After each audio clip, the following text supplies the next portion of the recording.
खबर उठे गया भय सिंघम सिंघम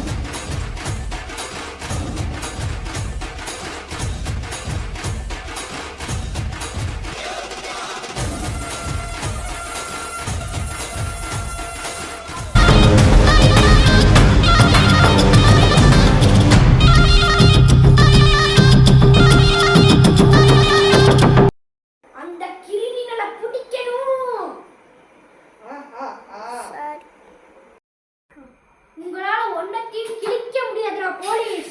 இன்னைக்கு செய்யற தங்க ராபரியில வரப்போற பணத்துக்கு அளவே இல்லடா. நான் வச்சிருக்கிற மாதிரி 10 ஹெலிகாப்டர் வாங்கி உங்க முன்னாடியே நிப்பாட்டேன்டா. எஸ், என் தங்கத்தை எடுத்துட்டேன் மாவான. இப்ப பாருங்கடா, call my chopper. I'm gonna kill you.